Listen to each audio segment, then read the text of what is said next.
Hello साथियों, नमस्कार साथियों, आपका रोजगार आईटीआई अवधेश में स्वागत है। साथियों, आज की क्लास में हम बात करने वाले हैं ITI second year electrician trade theory. इसके पहले साथियों आपका जो है टोटल 10 क्लास जो है कंप्लीट हो चुका है। जो भी साथी ऐसे हों जो पिछली क्लास को न देख पाए हों तो आप जो है चैनल के प्लेलिस्ट में जाकर वहां से क्लास देख सकते हैं। दूसरी बात यह है कि कई सारे स्टूडेंट जो है कमेंट कर रहे थे कि सर क्या नीमी से ही प्रश्न पूछे जाएंगे। तो आप लोग मेरे भाई फर्स्ट ईयर का पेपर दे के आए हैं और आपको अगर यकीन न हो तो आप फर्स्ट ईयर का जो है आंसर शीट मिलाइएगा और जो है नीमी पैटर्न का पीडीएफ मिलाइएगा।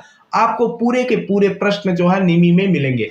मैंने आपको पहले भी कहा था कि आप जो है बुक पढ़िए चाहे ना पढ़िए, अगर आपने प्रीवियस ईयर का पेपर और नीमी पैटर्न पीडीएफ पढ़ लिया मेरे भाई तो एक भी प्रश्न आप मिस नहीं करके आओगे।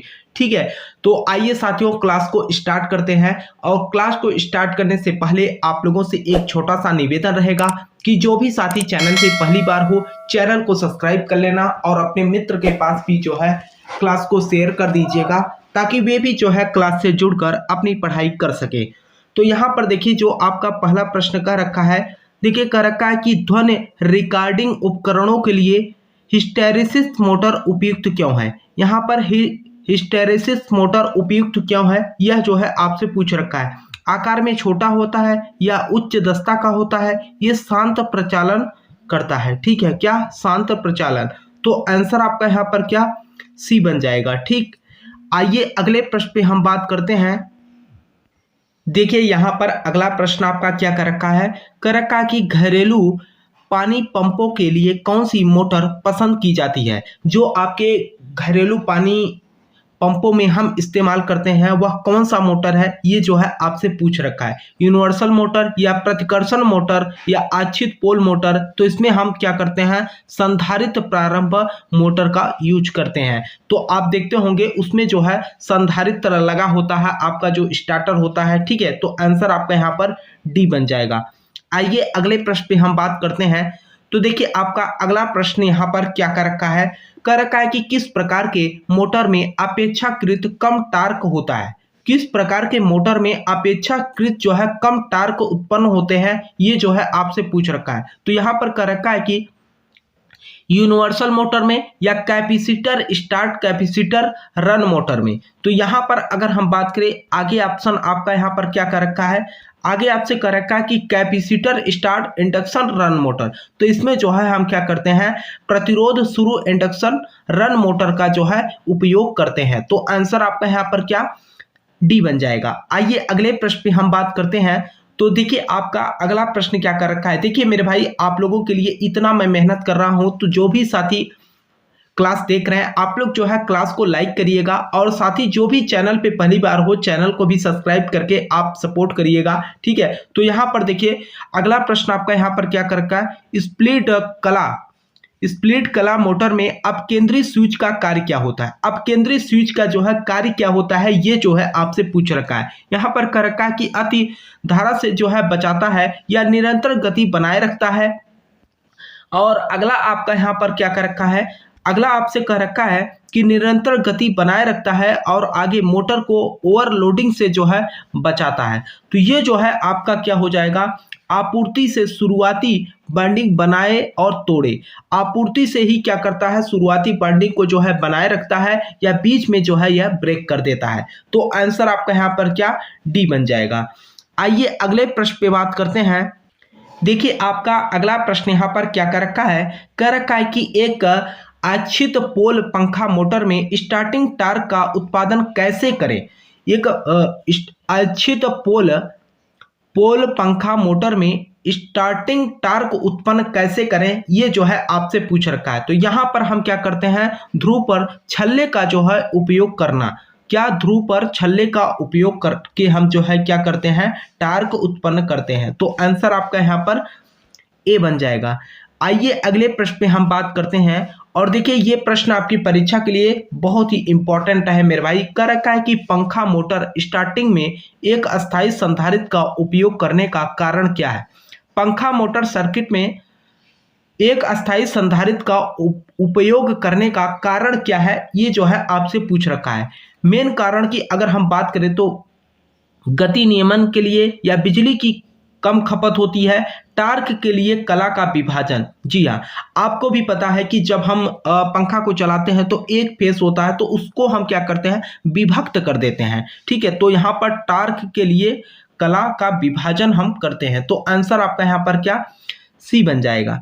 आइए अगले प्रश्न पे हम बात करते हैं। तो देखिए आपका अगला प्रश्न यहाँ पर क्या कर रखा है, कर रखा है कि कौन सी मोटर में आधी कुंडल बाइंडिंग होती है। कौन सी मोटर में आधी कुंडल बाइंडिंग होती है, तो आप लोगों ने देखा होगा पंखा वाला जो छत वाला पंखा होता है उसमें जो है आपका इस तरीके से जो है बाइंडिंग होता है। ठीक है, इस तरीके से कहने का मतलब ये आधी कुंडली का जो है बाइंडिंग कंप्लीट की जाती है। तो आंसर आपका यहाँ पर क्या बनेगा, छत का पंखा। तो आंसर आपका यहाँ पर सी बन जाएगा। देखिए अगला प्रश्न आपका यहाँ पर क्या कर रखा है, अगला प्रश्न आपसे कर रखा है कि रनिंग बाइंडिंग कोर के निचले भाग में क्यों रखी जाती है। रनिंग बाइंडिंग कोर के निचले भाग में ही क्यों रखा जाता है, ये जो है आपसे पूछ रखा है। ये जो है कम प्रतिरोध पाने के लिए या कम प्रेरण पाने के लिए, उच्च प्रतिरोध प्राप्त करने के लिए। आगे आपसे कह रखा है यहाँ पर कि उच्च प्रेरण, हाँ यहाँ पर उच्च प्रेरण प्राप्त करने के लिए हम क्या करते हैं, रनिंग बाइंडिंग कोर के निचले भाग में ही हम रखते हैं। तो आंसर आपका यहाँ पर डी बन जाएगा। आइए अगले प्रश्न पे हम बात करते हैं। तो देखिए आपका अगला प्रश्न यहाँ पर क्या कर रखा है, ये देखिए न्यूमेरिकल आपसे यहाँ पर पूछ रखा है, कर रखा है कि आधे कुंडली कनेक्शन में 28 स्लॉट्स और 14 ध्रुव और 14 कॉइल वाले सीलिंग फैन के लिए स्लॉट की दूरी की गणना कीजिए। स्लॉट की दूरी की गणना करने की बात की है, तो यहाँ पर सबसे पहले तो आपको फार्मूला पता होना चाहिए। 180 इंटू पी बटे आपका स्लॉट होता है। ठीक है, तो हम यहाँ पर 180 और पोलो की संख्या कितनी है, पोलो की संख्या आपका यहाँ पर देख सकते हैं 14 है, तो यहाँ पर हमने 14 लिखा। और उसके बाद क्या कर रखा है, कॉइल। अगर हम कॉइल की बात करें तो यहाँ पर जो है कॉइल कितना है, कॉइल आपका यहाँ पर 14 दिया है। ठीक है, तो कॉइल अगर 14 है तो ये आपका कितना हो जाएगा, 28 हो जाएगा। स्लॉट की बात करेंगे तो 28 स्लॉट, यहाँ पर देखिए स्लॉट कितना है, 28 है, तो हम यहाँ पर स्लॉट लिख लेंगे 28। 14 दूना कितना हो जाएगा, 28, और यहाँ पर टोटल आपका कितना आ जाएगा, 90 आंसर आ जाएगा। ठीक है, तो आंसर आपका यहाँ पर ए बन जाएगा। देखिए अगला प्रश्न आपका यहाँ पर क्या कर रखा है, अगला प्रश्न आपसे कर रखा है कि आच्छित पोल मोटर का अनुप्रयोग क्या करें, क्या है अनिश्चित पोल मोटर का अनुप्रयोग क्या है, यह जो है आपसे पूछ रखा है। तो यहाँ पर अगर हम बात करें इस मोटर का, जो हम साइडेड पोल मोटर जो होता है आपका, इसमें जो है हम क्या करते हैं, हेयर ड्राई के लिए या पंखा के लिए या गीला ग्राइंडिंग के लिए या वॉशिंग मशीन के लिए, तो इसमें हम हेयर ड्राइंग के लिए जो है क्या करते हैं, इसका उपयोग करते हैं। तो आंसर आपका यहाँ पर ए बन जाएगा। ठीक है, हल्के कार्यों के लिए। देखिए अगला प्रश्न आपका क्या कर रखा है, कर रखा है कि हार्ड डिस्क ड्राइव के लिए किस प्रकार की सिंगल फेज मोटर का उपयोग किया जाता है। हार्ड डिस्क ड्राइव के लिए किस प्रकार के सिंगल फेज मोटर का हम उपयोग करते हैं, तो यहाँ पर जो है हम स्टेपर मोटर का या प्रतिकर्षण मोटर, हिस्टैरिसीस मोटर या रिलेक्टेंस मोटर, तो इसमें जो है हम स्टेपर मोटर का जो है उपयोग करते हैं। तो आंसर आपका यहाँ पर ए बन जाएगा। देखिए आपका अगला प्रश्न यहाँ पर क्या कर रखा है, अगला प्रश्न आपसे कह रखा है कि capacitor start capacitor run induction motor में इस्तेमाल होने वाले सेंट्रीफ्यूगल स्विच का क्या कार्य होता है। तो यहाँ पर मुख्य कार्य के बारे में जो है आपसे पूछ रखा है। तो यहाँ पर अगर हम बात करें तो ये देखिए पहला कर रखा है कि 75 से 80% तक की गति तक पहुँचने के बाद चालू, ये तो नहीं होगा आपका, है ना। 75 से 80% की गति तक पहुंचने के बाद शुरुआती बाइंडिंग को डिस्कनेक्ट कर देता है, ऐसा भी नहीं होता है।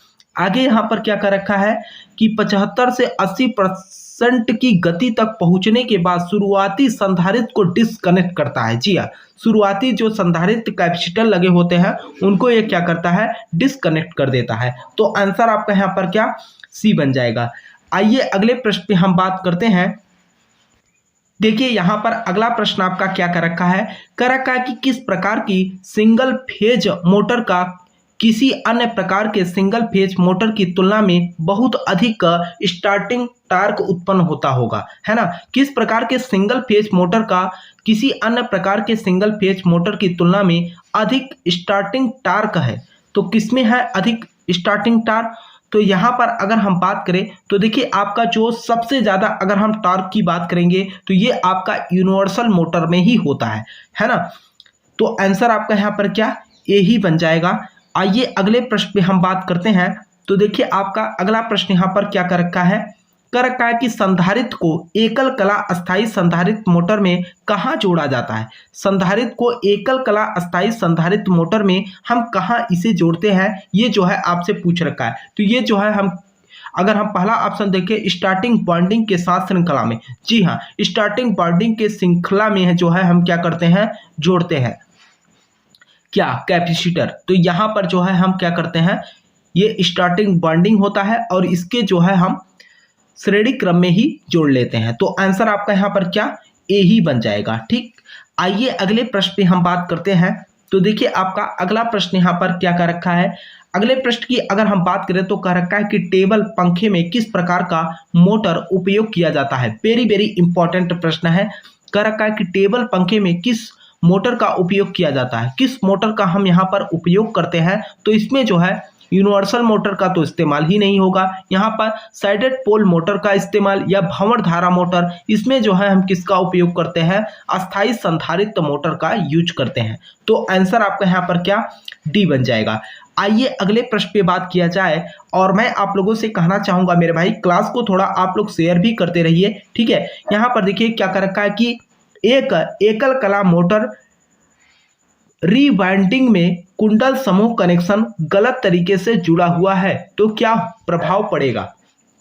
उनका कहने का मतलब यह है कि एकल कला मोटर है और उसमें जो है रीवाइंडिंग में कुंडल समूह का जो कनेक्शन है वह गलत है। तो उस कंडीशन में क्या होगा कि जैसे आपको भी पता है मेरे भाई कि मान के चलिए ये जो है आपका यहाँ पर बाइंडिंग कर दी गई है, लेकिन ये जो बाइंडिंग की गई है ये गलत बाइंडिंग कर दी गई है ना। यहाँ पर अगर हम यहाँ पर जो बाइंडिंग कंप्लीट की गई है ये गलत कर दी गई है, तो उस कंडीशन में यहाँ पर क्या होगा, है ना। यही जो है आपसे पूछ रखा है। कह रखा है कि मोटर धीरे धीरे चलती है, जब बाइंडिंग ही गलत है तो मोटर आपका चलेगा ही नहीं। तो आंसर आपका यहाँ पर क्या बी बन जाएगा। आइए अगले प्रश्न पे हम बात करते हैं। तो देखिए आपका अगला प्रश्न यहाँ पर क्या कह रखा है, ये भी प्रश्न आपकी परीक्षा के लिए बहुत ही इंपॉर्टेंट है मेरे भाई। कह रखा है कि प्रतिकर्षण मोटर में क्या प्रभाव होता है यदि चुंबकीय अक्ष दूसरी तरफ स्थानांतरित हो जाता है। प्रतिकर्षण मोटर में क्या प्रभाव होता है यदि चुंबकीय अक्ष जो है आपका दूसरी तरफ स्थानांतरित हो जाए। तो यहाँ पर अगर हम चुंबकीय अक्ष की बात करें, सबसे पहले तो आप यहाँ पर देख सकते हो फील्ड पोल जो है ये दिखाया गया है NS, है ना। और यहाँ पर अगर हम चुंबकीय अक्ष की बात करें तो ये देख रहे हैं ये आपका चुंबकीय अक्ष है। अब इनके कहने का मतलब अगर मान के चलिए इसका डायरेक्शन चेंज हो जाए तो क्या होगा, तो ये जो है आपका दिशा में क्या होगा, बदलाव हो जाएगा। ठीक है, क्या होगा, दिशा में जो है बदलाव हो जाएगा। तो यहाँ पर अगर हम बात करें तो देखिए आपका सीधे तौर पर कह रखा कि रोटेशन की दिशा बदल जाएगी। जी हाँ, जो रोटेशन की डायरेक्शन है वह आपका सीधे तौर पे बदल जाएगा। तो आंसर आपका यहाँ पर ए बन जाएगा। आइए अगले प्रश्न पे बात किया जाए। तो देखिए आपका अगला प्रश्न यहाँ पर क्या कर रखा है कि मोटर शुरू होने के बाद अब केंद्रीय स्विच को डिस्कनेक्ट नहीं किया जाता तो क्या प्रभाव पड़ता है। कह रखा है कि मोटर शुरू होने के बाद अब केंद्रीय स्विच को हम डिस्कनेक्ट नहीं करते हैं तो क्या प्रभाव पड़ेगा। तो यहाँ पर जो है मोटर सामान्य रूप से ही क्या करेगी, चलेगी। तो आंसर आपका यहाँ पर ए बन जाएगा। देखिए यहाँ पर आपका अगला प्रश्न क्या कर रखा है। अगला प्रश्न आपसे कर रखा है कि प्रतिकर्षण मोटर के रोटेशन की दिशा को कैसे उल्टा करना है। प्रतिकर्षण मोटर के रोटेशन की दिशा को कैसे उल्टा करना है ये जो है आपसे पूछ रखा है। तो इसमें हम क्या करते हैं, ब्रश अक्ष को जो है स्थानांतरित कर देंगे तो यहाँ पर रोटेशन की दिशा भी क्या होगी, उलट जाएगी। तो आंसर आपका यहाँ पर ए बन जाएगा। देखिए आपका अगला प्रश्न यहाँ पर क्या कर रखा है। अगला प्रश्न कर रखा है कि क्यों एक संधारित्र अपकेंद्री स्विच गति नियंत्रण विधि में अपकेंद्री स्विच से जुड़ा हुआ है। क्यों एक संधारित्र अपकेंद्री स्विच गति नियंत्रण विधि में अपकेंद्री स्विच से जो है जुड़ा हुआ है। तो ये जो है किस लिए जुड़ा होता है, तो यहाँ पर अगर हम बात करें तो निरंतर गति बनाए रखने के लिए या ओवरलोडिंग से बचाने के लिए, पावर फैक्टर को बेहतर बनाने के लिए, संपर्कों में स्पार्क को कम करने के लिए, संपर्कों में स्पार्क को जो है कम करने के लिए हम इसका उपयोग करते हैं। तो आंसर आपका यहाँ पर डी बन जाएगा। आइए अगले प्रश्न पे बात किया जाए। तो देखिए आपका अगला प्रश्न यहाँ पर क्या कर रखा है। देखिए मेरे भाई कई सारे स्टूडेंट ऐसे हैं जो बोल रहे थे कि सर हमको जो है ये पीडीएफ कहाँ से मिलेगा नीमी पैटर्न का। तो आपको मैंने पहले भी बताया था मेरे भाई कि जो चैनल का नाम है रोजगार आईटीआई अवधेश के ही नाम से जो है टेलीग्राम चैनल है, उसे आप लोग जो है ज्वाइन कर लेना। वहां पर हमने फर्स्ट ईयर सेकेंड ईयर का पीडीएफ जो है अपलोड कर दिया है, ठीक है। तो वहां से जो है आप जो है पीडीएफ डाउनलोड करके भी आप देख सकते हो, ठीक। तो यहाँ पर देखिए, और मैं आप लोगों से कहना चाहूँगा मेरे भाई क्लास को भी थोड़ा सा आप लोग शेयर करिए, ठीक है। और जो भी साथी चैनल पे पहली बार हो चैनल को सब्सक्राइब कर लीजिएगा, ठीक है। यहाँ पर देखिए क्या कर रखा है कि अगला प्रश्न, प्रभाव क्या होता है यदि सकेंद्री बैंडिंग के पूरा होने के बाद स्लिप्ड फेज मोटर में कुछ स्लॉट बिना बैंडिंग के छोड़े गए हैं। अगर हम यहाँ पर जो बैंडिंग कर रहे हैं, यहाँ पर कुछ स्लॉट जो है बिना बैंडिंग के ही छोड़ दिए गए, तो ऐसे कंडीशन में क्या होगा, सामान्य रूप से काम करता है। तो उस कंडीशन में भी ये क्या करेगा, सामान्य रूप से ही कार्य करेगा। तो आंसर आपका यहाँ पर ए बन जाएगा। आइए अगले प्रश्न पे बात किया जाए। तो अगला प्रश्न आपका कर रखा है कि सार्वभौमिक मोटर की गति नियंत्रण के अपकेंद्री स्विच विधि में रेडियो क्या कर रखा है, सार्वभौमिक मोटर की गति नियंत्रण के अपकेंद्री स्विच विधि में रेडियो आगे क्या कर रखा है, रेडियो व्यतिकरण को कैसे दबाया जा सकता है। रेडियो व्यतिकरण को हम कैसे दबा सकते हैं, ये जो है आपसे यहाँ पर पूछ रखा है। तो अगर हम सबसे पहले अगर हम बात करें तो यहाँ पर देखिए ऑप्शन आपकी क्या कर रखे हैं। पहला ऑप्शन आपका कर रखा है कि अपकेंद्री स्विच के दोनों ओर संधारित्र जोड़कर, जी हाँ, अपकेंद्री स्विच में दोनों तरफ अगर हम संधारित्र जोड़ दें तो ये जो है व्यतिकरण दबाव को जो है दबाया जा सकता है, ठीक है। तो आंसर आपका यहाँ पर ए बन जाएगा। देखिए अगला प्रश्न आपका यहाँ पर क्या कर रखा है। अगला प्रश्न आपसे कह रखा है कि एक आदर्श अल्टरनेटर में ईएमएफ फेज की गणना करने के लिए किस सूत्र का उपयोग करते हैं। जो आपका फार्मूला है ये जो है E बराबर 4.445 होता है। तो आंसर आपका यहाँ पर डी बन जाएगा। आपको बता दें ये प्रश्न बहुत ही इंपॉर्टेंट है, सीधा एनसीईआरटी बोर्ड जो है फार्मूला ही पूछ लेता है। यहाँ तक कि आपको हम बता दें न्यूमेरिकल बहुत ही रेयर केस में मेरे भाई मैं देख रहा हूँ 4-5 साल से कोई भी न्यूमेरिकल यहाँ पर नहीं पूछा है इस फार्मूले पे। तो आइए अगले प्रश्न पे हम बात करते हैं। तो देखिए अगला प्रश्न आपका क्या कर रखा है कि अल्टरनेटर में प्रेरित ईएमएफ की दिशा खोजने के लिए किस नियम का उपयोग किया जाता है। अल्टरनेटर में प्रेरित ईएमएफ की दिशा खोजने के लिए जो है हम किस नियम का उपयोग करते हैं, ये जो है आपसे पूछ रखा है। तो यहाँ पर जो है कर रखा है कि कार्क स्क्रू नियम के द्वारा या दाहिने हाथ के हथेली का नियम नहीं चलता। यहाँ पर हम क्या करते हैं, फ्लेमिन के बाएं हाथ का नियम नहीं, फ्लेमिन के बाएं हाथ के नियम से नहीं, फ्लेमिन के दाहिने हाथ के नियम से हम क्या करते हैं, इसकी उपयोगिता ज्ञात करते हैं। तो आंसर आपका यहाँ पर डी बन जाएगा। आइए अगले प्रश्न पे बात किया जाए। देखिए आपका अगला प्रश्न यहाँ पर क्या कर रखा है कि अल्टरनेटर के भाग का नाम क्या है। अल्टरनेटर के भाग का नाम जो है आपसे पूछ रखा है। अल्टरनेटर के भाग की अगर हम बात करें, ये जो भाग आपका यहाँ पर दिखाया गया है, इस भाग का जो है आपसे यहाँ पर नाम पूछ रखा है। तो यहाँ पर अगर हम भाग की बात करें तो ये जो है आपका क्या होता है, मुख्य स्टेटर या उच्च उत्तेजक होता है। ये मुख्य ध्रुव रोटर होता है। क्या, मुख्य ध्रुव रोटर होता है। तो आंसर आपका यहाँ पर सी बन जाएगा। आइए अगले प्रश्न में हम बात करते हैं। तो देखिए आपका अगला प्रश्न यहाँ पर क्या कर रखा है कि अल्टरनेटर के ईएमएफ समीकरण की गणना करने का सूत्र क्या है। फार्मूला पूछ रखा है पूरा। तो यहाँ पर अगर हम ऑप्शन की बात करें, यहाँ पर देखिए आपका ई बराबर क्या हो जाएगा, 4.44 KD KC FT phi m, ठीक है। तो आंसर आपका यहाँ पर क्या सी बन जाएगा। ये फार्मूला थोड़ा सा आप रट लीजिएगा मेरे भाई, क्योंकि बहुत बार जो है आप लोगों की परीक्षा में पूछा गया है। आगे आपसे कह रखा है कि अल्टरनेटर को कैसे रेटेड किया जाता है। अल्टरनेटर को हम किससे जो है मापते हैं, किलोवाट आवर से, ठीक है, के भी, और इसी से हम क्या ट्रांसफार्मर का भी किलोवाट मापते हैं। तो आंसर आपका यहाँ पर ए बन जाएगा। आइए अगले प्रश्न में हम बात करते हैं। तो देखिए आपका अगला प्रश्न यहाँ पर क्या कर रखा है कि अल्टरनेटर में प्रतिशत वोल्टेज विनियमन की गणना करने के लिए किस सूत्र का उपयोग किया जाता है, किस फार्मूले का हम यहाँ पर उपयोग करेंगे, ये जो है आपसे पूछ रखा है। अगर हम फार्मूले की बात करें यहाँ पर, तो आप देखिए VNL का मतलब क्या होता है, नो लोड वोल्टेज, ठीक है, और FL का मतलब होता है फुल लोड वोल्टेज, ठीक है। तो यहाँ पर VNL माइनस VFL है ना, VFL, और आपका यहाँ पर क्या हो जाएगा बटे VFL इंटू 100, ठीक है। तो FL और NL का मतलब आप समझ रहे हैं ना, तो मैंने आपको बता भी दिया। आइए अगले प्रश्न पे हम बात करते हैं। तो देखिए आपका यहाँ पर न्यूमेरिकल पूछ रखा है, कर रखा है कि 1000 RPM पर 6 ध्रुव वाले एक अल्टरनेटर की आपूर्ति आवृत्ति क्या है। यहाँ पर आवृत्ति पूछ रखा है, तो आपको हम बता दें यहाँ पर n बराबर क्या होता है 120 F बटे पोल, ठीक है। तो हमें यहाँ पर क्या फ्रीक्वेंसी जो है पूछ रखा है, तो आप n का मान 1000 रखेंगे, ठीक है, पोल का मान कितना दिया है 6 रखेंगे।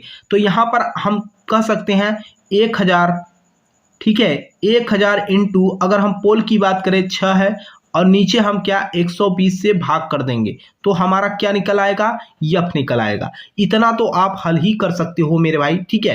तो यहाँ पर जो हल करेंगे तो आपका 50 हर्ट्ज आएगा, तो आंसर आपका यहाँ पर सी बन जाएगा। आइए अगले प्रश्न पे हम बात करते हैं। तो देखिए आपका अगला प्रश्न यहाँ पर क्या कर रखा है कि 50 हर्ट्ज की आवृत्ति पर 2 ध्रुव वाले एक अल्टरनेटर की गति की गणना। यहाँ पर जो है सीधे तौर पे अगर हम गति की बात करें तो उन्होंने n का मान जो है पूछ रखा है, तो यहाँ पर हम 120 रखेंगे। आपका आवृत्ति यहाँ पर कितना है 50 है, और ध्रुवों की संख्या कितनी है 2 है। तो ऐसे कंडीशन में जब आप इसे हल करेंगे तो देखिए 2 छंग 12, ठीक है, 60 इंटू 50, 5 छंग 30, तो टोटल आपका यहाँ पर 3000 RPM आएगा, ठीक, कितना 3000 RPM। तो आंसर आपका यहाँ पर सी बन जाएगा। आइए अगले प्रश्न पे हम बात करते हैं। तो देखिए आपका अगला प्रश्न यहाँ पर क्या कर रखा है, कि 2 अल्टरनेटरों के समांतर संचालन के टार्क लैंप विधि में लैंप किस स्थिति में जो है बुझ जाते हैं। लैंप जो है किस स्थिति में बुझ जाएंगे, टर्मिनल वोल्टेज के बराबर होने पर। आगे ऑप्शन कह रखा है आपका, आगे ऑप्शन यहाँ पर कह रखा है कि वोल्टेज और आवृत्ति जब बराबर होंगे तो आपका लैंप क्या होगा, बुझ जाएगा। आंसर आपका यहाँ पर देखिए, यहाँ पर आपका अगला प्रश्न क्या कर रखा है। अगला प्रश्न आपसे कर रखा है कि अल्टरनेटर में आर्मेचर प्रतिक्रिया के कारण डीमैग्नेटाइज प्रभाव की भरपाई कैसे करें। मैग्नेटाइज प्रभाव की जो है भरपाई हम कैसे करेंगे, उसके बारे में जो है आपसे यहाँ पर पूछ रखा है ना। तो यहाँ पर अगर हम बात करें सीधे तौर पे अगर देखा जाए तो देखिए आपका यहाँ पर पहला प्रश्न क्या कर रखा है कि अल्टरनेटर की गति को कम करना या फील्ड उत्तेजना धारा को कम करना। ये जो है फील्ड उत्तेजना धारा में जो है क्या करती है, ये वृद्धि कर देता है। तो आंसर आपका यहाँ पर क्या सी बन जाएगा, ठीक। आइए अगले प्रश्न पे हम बात करते हैं। तो देखिए आपका अगला प्रश्न यहाँ पर क्या कर रखा है, कि सिंक्रोस्कोप का उपयोग क्या है। सिंक्रोस्कोप जो होता है इसका मुख्य उपयोग क्या है। ये जो है आउटपुट वोल्टेज को समायोजित करता है या फेज अनुक्रम समायोजित करता है। आगे आपसे यहाँ पर कह रखा है कि ये आपूर्ति आवृत्ति को जो है समायोजित करता है। ये समानता के लिए सही और तुरंत संकेत दे देता है। तो आंसर आपका यहाँ पर डी बन जाएगा। आइए अगले प्रश्न पे हम बात करते हैं। तो देखिए अगला प्रश्न आपका क्या कर रखा है कि अल्टरनेटर के रोटर को डीसी प्रदान करने वाले उपकरणों का नाम क्या है। अल्टरनेटर के रोटर को डीसी प्रदान करने वाले उपकरणों का जो है आपसे यहाँ पर नाम पूछ रखा है। तो ये जो है आपका क्या होता है, उत्तेजक हो जाएगा। तो आंसर आपका यहाँ पर क्या ए बन जाएगा। आइए अगले प्रश्न पे हम बात करते हैं। देखिए यहाँ पर अगला प्रश्न आपका क्या कर रखा है, कर रखा है कि अल्टरनेटर में डैम्पर बाइंडिंग का उद्देश्य क्या होता है। अल्टरनेटर में डैम्पर बाइंडिंग का जो उद्देश्य होता है उसके बारे में जो है आपसे यहाँ पर पूछ रखा है। तांबे के नुकसान को कम करता है, या जो है वायु हानि को जो है कम करता है, या हंटिंग के प्रभाव को कम करता है, या जो है आपके वोल्टेज विनियमन में सुधार करता है। तो ये जो है आपका जो हंटिंग प्रभाव होता है इसी को हम क्या यहाँ पर कम करते हैं। तो आंसर आपका यहाँ पर सी बन जाएगा। आइए अगले प्रश्न पे हम बात करते हैं। तो देखिए आपका अगला प्रश्न यहाँ पर क्या कर रखा है, अगला प्रश्न कर रखा है कि अल्टरनेटर के समानांतर संचालन से पहले किस स्थिति को संतुष्ट किया जाना है। अल्टरनेटर के समांतर संचालन से पहले किस स्थिति को संतुष्ट किया जाता है। किस स्थिति को हम संतुष्ट करते हैं, रेटिंग समान होनी चाहिए, फेज अनुक्रम समान होना चाहिए। तो ये जो है फेज अनुक्रम समान होना चाहिए। तो आंसर आपका यहाँ पर क्या बी बन जाएगा।